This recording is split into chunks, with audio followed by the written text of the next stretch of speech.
Chapter 11 Nightmare At 7:30 on the morning of November 5th, Calder was hunting for his sneakers. Petra was looking under the living room sofa for her hairbrush. Both reached their kitchens at the same moment. In the Philly household, Calder's parents were pouring juice, pulling out cold cereal boxes, and talking. Calder caught the words tragic and shocking.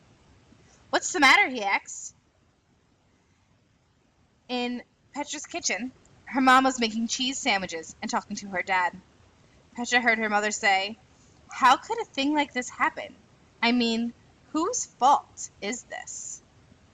Petra read the headlines on the front page of the Chicago Tribune. The giant letters were the words, "Vermeer vanishes.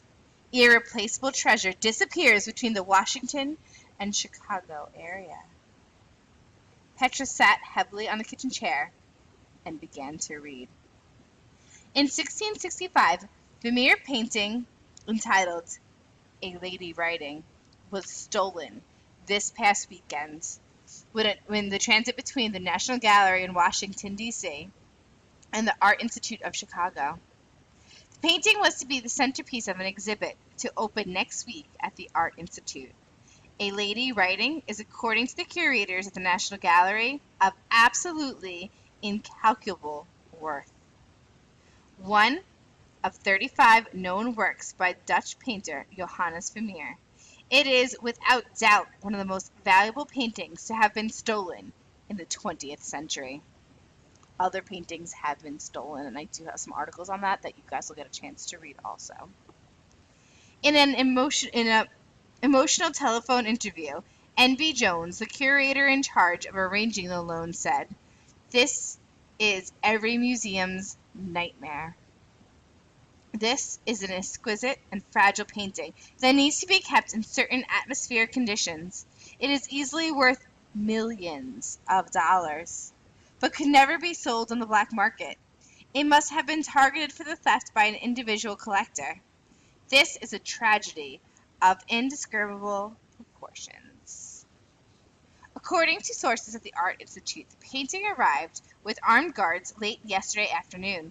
When it was unpacked with great excitement by the group of curators, the case was found to be empty.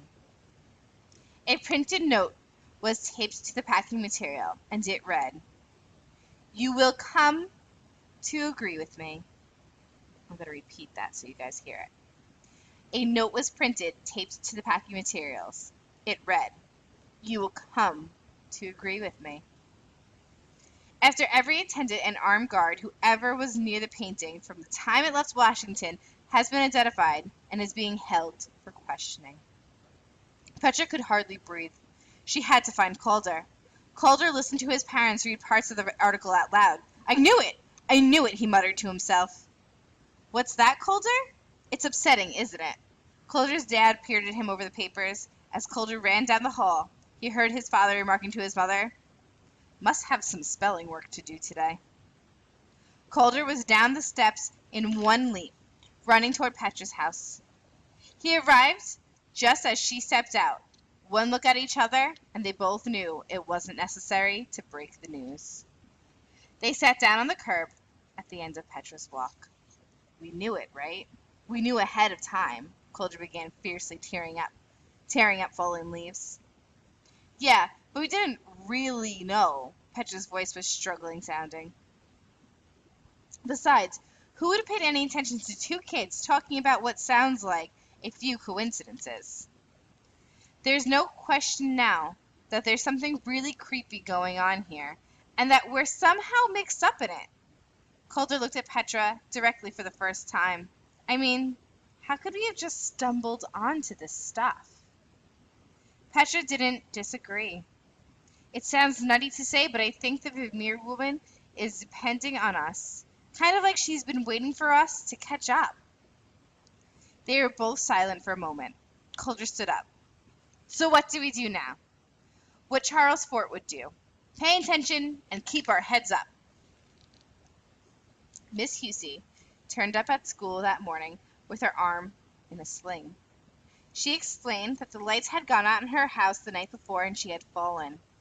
What had seemed intriguing just a couple of days ago suddenly felt sinister to both Calder and Petra. Petra's dream painting had been stolen. Petra's dad was acting weird. Calder was worried about Tommy, and now Miss Hussey was hurt. Petra and Calder looked at each other silently, running through all the things that were going wrong. Who or what would be next? Miss Hussey had the newspaper under her arm, and the first thing she did was read out loud the article about the Vermeer painting. This started a discussion about art theft and about how thieves sometimes cut canvases out of frames. Miss Hussey told them about the theft in 1990 at the Isabella Stewart Gardner Museum in Boston. This is one of my favorite stories. Thieves had been dressed as police and had gotten the night security guards to let them in. Then they tied up the guards, turned off the alarms, and stole at least 10 paintings, including a Vermeer and a Rembrandt. Those paintings are still missing. She told them a number of other stories about art theft, some of the plotting ingenious and some a mess. We just have to hope, Miss Hussey said, that this thief is not a professional. You mean that he'll do something stupid? Calder asked. Something that will give him away? Or that he or she will crack under the strain of it all, she said, her voice sounding tired.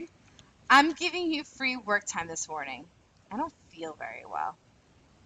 Most of the class whispered happily, or read, seeming to forget about the Vermeer. All day, a book with a full-page reproduction of the lady was propped up open against the blackboard. Calder walked by it and was surprised to realize that it was the same book they'd seen Miss Hussey pay for at Powell's a couple of weeks earlier. The word Calder had seen on the cover hadn't been never. It was part of Netherlandish painting. Then he told Petra. She got quiet. When he told Petra, she got very quiet. Another coincidence? She said, her voice barely audible.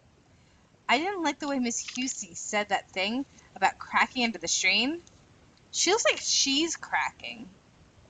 Think we should tell her what we've been studying Vermeer too? It might cheer her up, Calder suggested. Petra thought for a moment. No, she said slowly.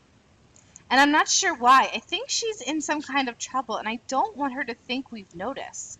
Otherwise, we won't be able to help. Petra looked at Calder. Right. She wouldn't want us to get hurt, too, Calder finished. Suddenly he remembered the pentomino Denise had kicked underneath Miss Hussey's desk. It had been a T. T for trouble. Walking home that day, Calder and Petra saw Miss Hussey cross Harper Avenue and head towards Powell. They knew exactly what to do. Hurrying up to the corner, they looked both ways. There was no one in sight. She must have gone inside. Maybe we can see something through the front window. Mr. Watch is usually facing the other way. If you walk in the door, she may be right there, Calder said. Petra nodded. They crept under the window and stood up just enough to peek over the display shelves. Miss Hussey and Mr. Watch were talking intently, their heads close together. It was frustrating being so close to them and not being able to hear. Petra and Calder's minds were racing, but in different directions. Calder was going over everything he'd seen Mr. Watch ever do that was puzzling. Why did he spend so much time in the art section of the store? It seemed like he was always straightening books over there. Why had he been so friendly to Miss Sharp, walking her to the store before Calder started her deliveries? And were he and Miss Hussey friends? Petra was wondering what made Miss Hussey buy that art book weeks ago, and whether it was just a coincidence.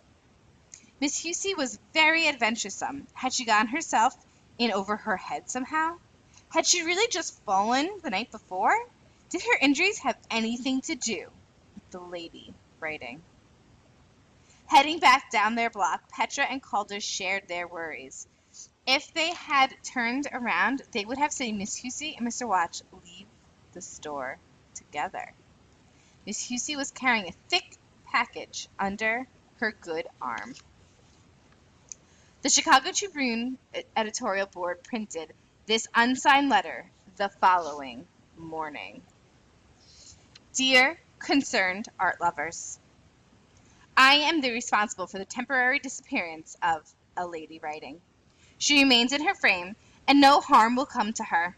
She will be returned when the lies that have surrounded the life work of Johannes Vermeer have been corrected. I have committed a crime, but in my heart I know that my theft is a gift. Sometimes bold steps must be taken to uncover the truth. Here lies the problem. The great master known as Johannes Vermeer painted in truth only 26 of the 35 paintings we now attribute to him. The real Vermeers were done between 1656 and 1669. How do I know this? Well, look for yourselves. His touch is unmistakable, his vision and originality impossible to truly reproduce. Now tell me why we have no papers, no printed materials written about this great artist, about his life work.